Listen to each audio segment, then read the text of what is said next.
Olá pessoal, bem-vindos mais uma vez ao canal Milênio Envelhecido. Sou o Thiago, se você não viu o meu primeiro vídeo, eu recomendo que veja. Eu tratei ali basicamente sobre como eu estou encarando essa aventura que é o self-hosting, né? Você tomar controle dos seus dados, mas não apenas para fins de armazenamento e compartilhamento, mas também para você, enfim, poder perpetuar aí o seu legado digital por gerações e gerações, digamos assim. O principal ponto que realmente tem me tomado mais tempo e pelo qual eu tenho mais interesse nesse tema não é nem tanto a questão da soberania digital, no sentido de ter os nossos dados armazenados em servidores próprios que a gente controla, mas sim a questão do software que roda nesses sistemas, nesses NAS, nesses Network Attached Storage, como eu expliquei no primeiro vídeo, né? Eu falei brevemente no primeiro vídeo sobre os containers, né? O que são containers? São basicamente serviços, mini serviços, que rodam de forma independente do sistema operacional principal da máquina. Então vamos dizer que você tem um computador que roda o Windows. Dentro do Windows você pode rodar, através de um aplicativo chamado Docker, que é um aplicativo de containers, um serviço individualizado que não depende do sistema operacional principal para efetuar algum tipo de tarefa. Importante diferenciar containers e máquinas virtuais. Máquinas virtuais são sistemas operacionais virtuais que rodam dentro de um sistema operacional principal. Por exemplo, se você quiser rodar Linux dentro de um sistema Windows, isso é possível, você vai ter acesso a uma interface Linux completa, mas isso não é um container, ao menos não diretamente. Um container é algo muito mais simples, mais leve. Ele não utiliza a totalidade de recursos que você precisaria para uma máquina virtual. Ele é muito mais leve. Isso é perfeito para esse tipo de equipamento que eu tenho, que eu mostrei no meu primeiro vídeo, o NAS. O NAS tende a ser um computador, ele é um computador, mas com um pouco menos de recursos. Então, eu acho que existem três capacidades, ou três pontos fundamentais que caracterizam um container, né, e que realmente evidenciam a vantagem dos containers. Isso é portabilidade, quer dizer, você consegue configurar rapidamente um container e compartilhar com outra pessoa, ou então mudar enfim, de HD. Aconteceu aqui comigo, eu instalei primeiro no HD principal de armazenamento do NAS e depois eu migrei para um storage secundário, um NVMe, que é mais rápido e não depende tanto enfim, de acesso a disco, que é uma coisa um pouco mais demorada num HD físico. O isolamento, o container ele é isolado do sistema operacional principal, ou seja, se você tiver um problema num container específico, seja ele de segurança, de configuração, um crash, um bug, alguma coisa, isso não vai afetar a confiabilidade do sistema principal, que é algo muito interessante para você ter realmente uma solução bem confiável. E além disso, você tem facilidade de backup e atualizações. É possível, por exemplo, com outro container, você atualizar automaticamente o container inicial, né? Então você tem um container especificamente para observar todos os containers que estão rodando na sua máquina e ele vai ser responsável por atualizar automaticamente esses containers sem que você tenha que fazer essa atualização manual. Não só isso, não só a atualização, como reiniciar o serviço. De nada adianta que você atualize o container e depois ele não volte a funcionar.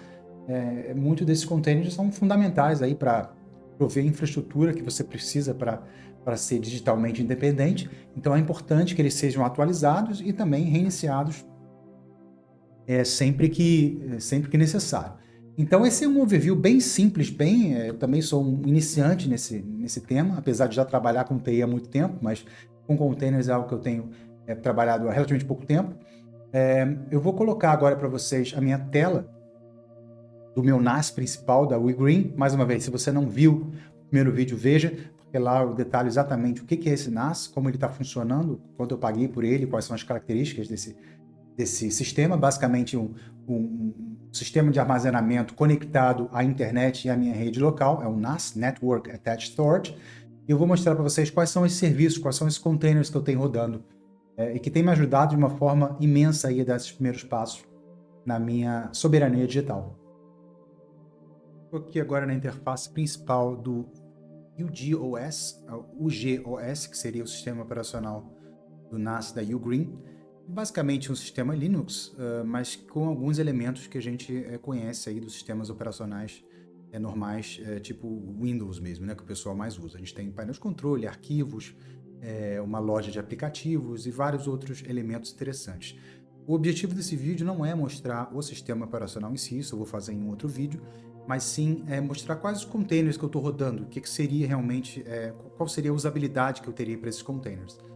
Aqui a gente pode ver que existe um aplicativo chamado Docker. O Docker basicamente parece uma baleiazinha aqui com vários containers já na cabeça, ou enfim, no corpo dela.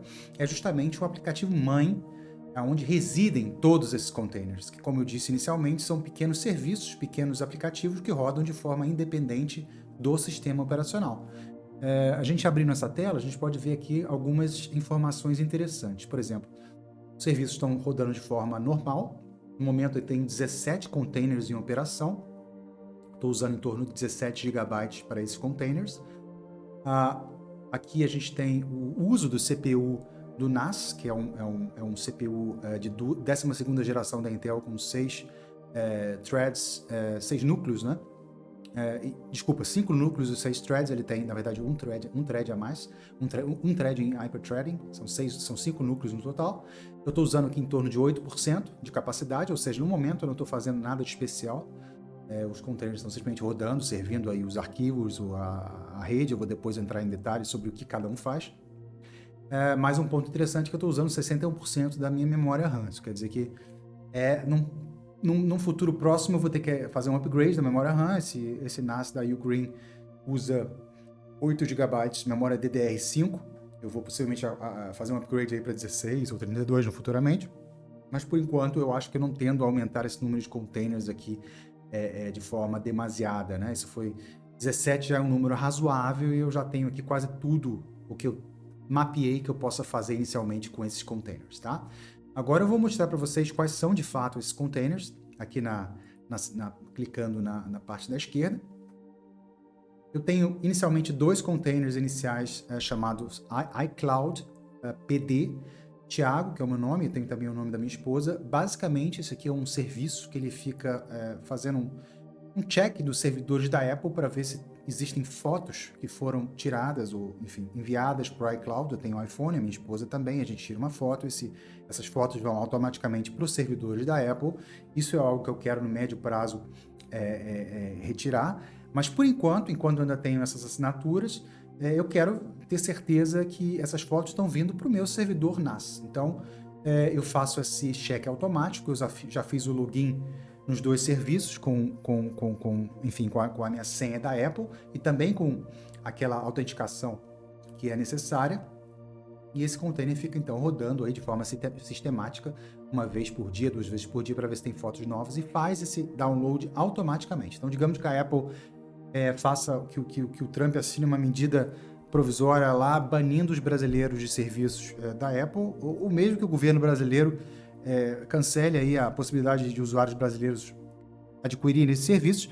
Isso não vai acarretar com que eu perca acesso às minhas fotos que estão sendo regularmente enviadas para o meu servidor. Bom, depois eu tenho um container de BitTorrent, que é basicamente um servidor, um sistema de arquivos para você fazer download de arquivos, enfim, arquivos variados. Eu tenho um container chamado SyncThing. Se você viu o meu primeiro vídeo inicial, você deve ter visto que eu comprei um segundo NAS da QNAP, um NAS mais simples, justamente para servir de backup para esse NAS principal.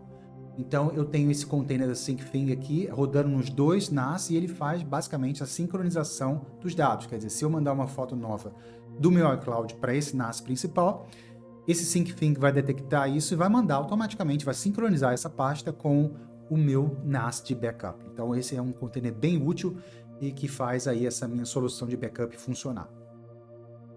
Depois eu tenho um container chamado GlueTune. Esse é um pouco mais difícil de explicar, mas eu vou tentar. Ele basicamente possibilita que alguns dos meus containers usem uma VPN, né? Uma VPN é uma rede privada, né? Em que você consegue ali utilizar um IP de uma outra rede e basicamente mascarar ou ganhar mais privacidade quando você precisa fazer algum tipo de operação na internet. Então, esse container possibilita que eu faça isso sem expor o meu IP principal. Sem querer ser demasiadamente técnico aqui, é basicamente um container que garante a minha privacidade na internet quando eu quero ter privacidade, que é algo que a gente está aqui buscando. Depois eu tenho 4 containers que são basicamente relacionados. O image. O image é um container mãe, digamos assim, uma aplicação mãe open source.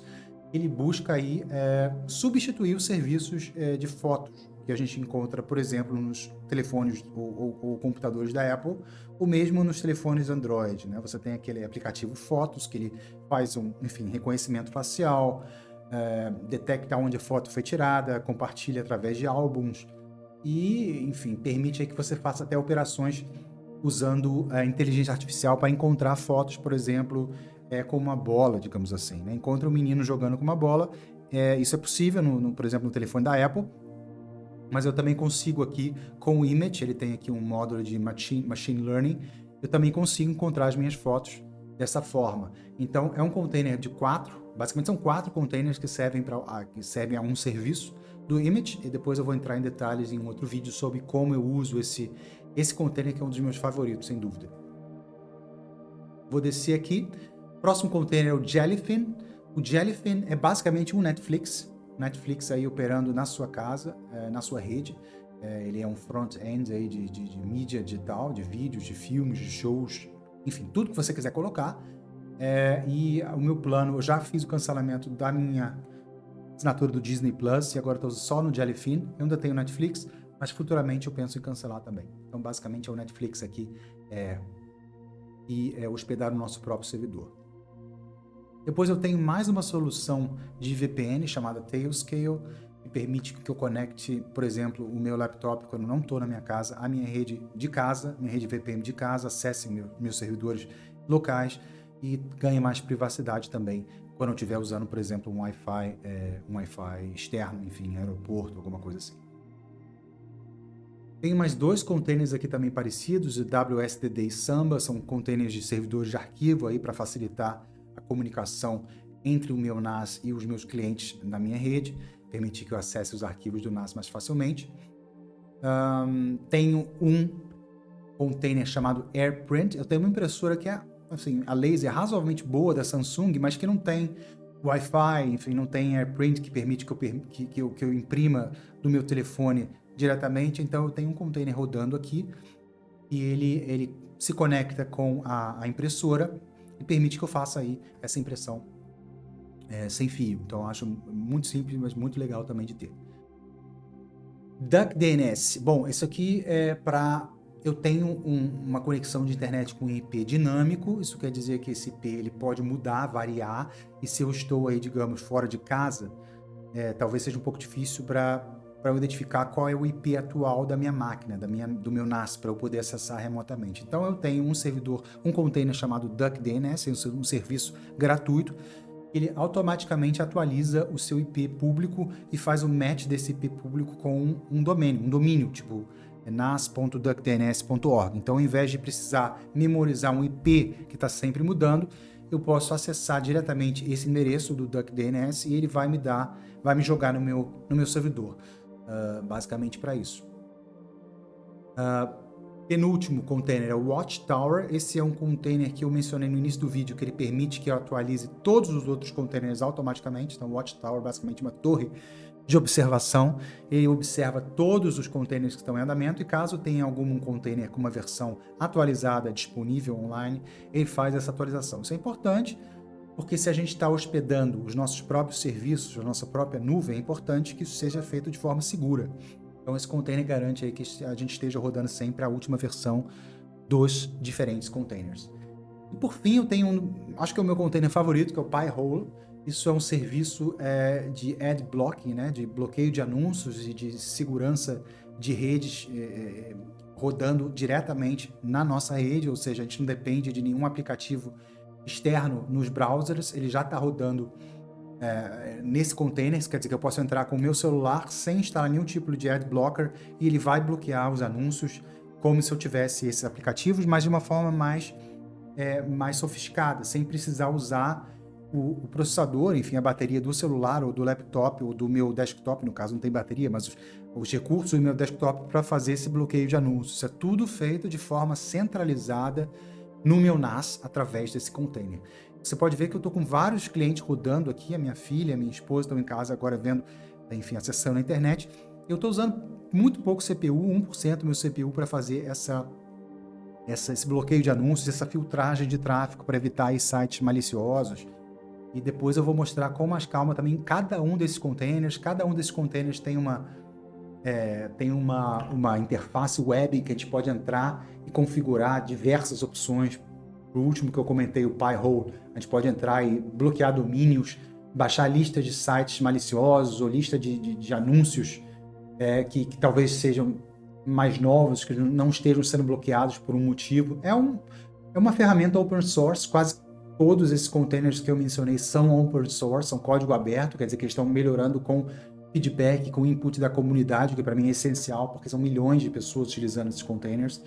E caso algum deles tenha um problema de segurança, isso também vai ser rapidamente identificado e reparado. E como eu tenho aquele Container Watchtower que faz a atualização automática de todos os serviços, eu também estou me beneficiando dessa comunidade de desenvolvedores e de especialistas e de, enfim, gente normal que estão simplesmente utilizando os containers no dia a dia.